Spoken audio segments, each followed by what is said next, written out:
Liberalism is a sin. Father Felix, Sarda. Chapter 23. The Civiltà Cattolica's charity to liberals. Charity in controversy with liberals would be like taking a serpent to one's bosom.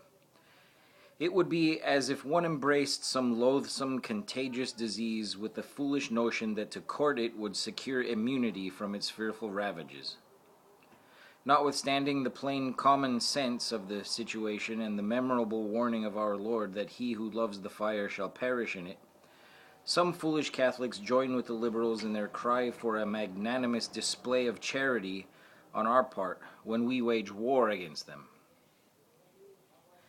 Lest our competence to judge in so important a matter be called into question, we will cite as authority on this subject a foremost religious journal of the world, the Civiltà Cattolica, founded by Pius IX himself and confided by him to the conduct of the Fathers of the Society of Jesus.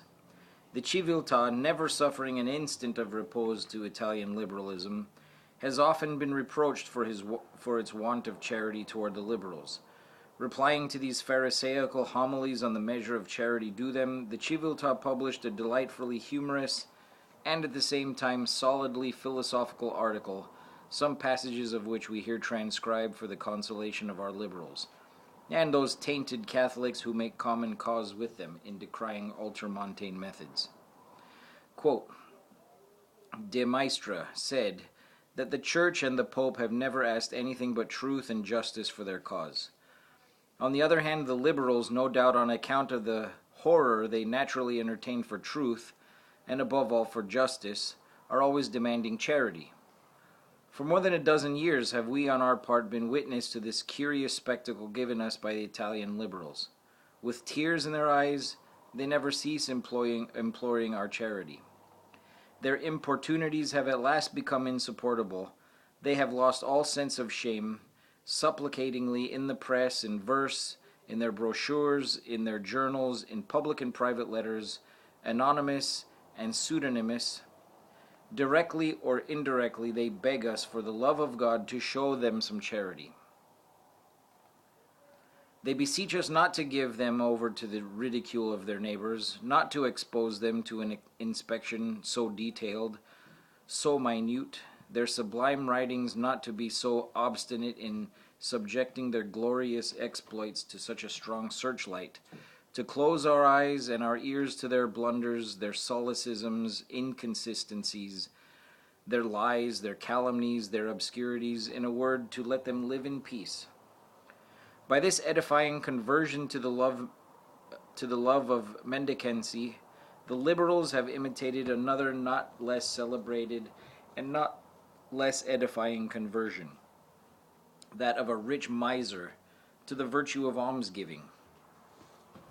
The same miser, happening to be present at a sermon which was intended to be a very ardent exhortation to the practice of almsgiving, was so impressed that he imagined himself to be a veritable convert. In truth, he was so touched by the sermon that on going out of the church he exclaimed, "It would be impossible for any good Christian who has heard this discourse henceforth not to give from time to time something in charity."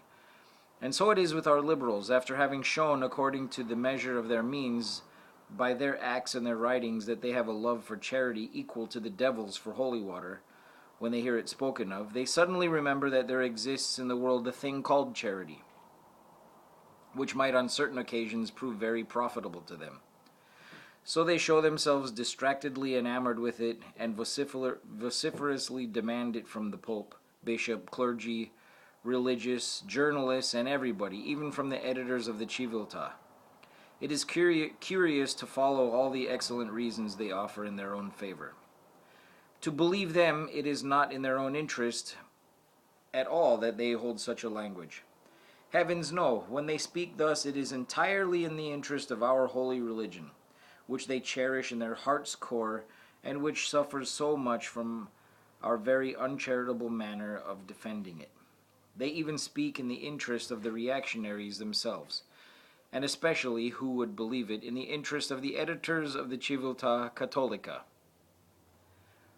What obliges you to enter into these quarrels, they confidentially say to us. Have you not enough enemies already? Be tolerant, and your adversaries will be so with you. What do you gain by following this wretched occupation, like a dog spending his life barking at robbers? If in the end you are beaten, struck down, to whom do you owe it, if not to yourselves and to that indomitable animosity of yours, which is ever seeking the lash? What sage and disinterested reasoning, whose only defect is that it singularly resembles that which the police officer urged upon Renzo Tramaglino in the romance The Betrothed, when he essayed to conduct him to prison by persuasion, fearing that if he used force, the young man would offer resistance. The only result of these exhortations was to confirm Renzo in his design to pursue a course of just opposite to that which the officer advised. This design, to speak properly, we are strongly tempted also to form, for in truth, we cannot persuade ourselves that the injury, great or small, which we cause religion, matters much or little to the liberals, nor that they would give themselves so much trouble for our sakes.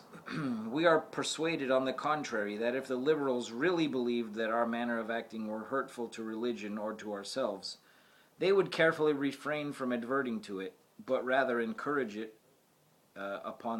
by their applause.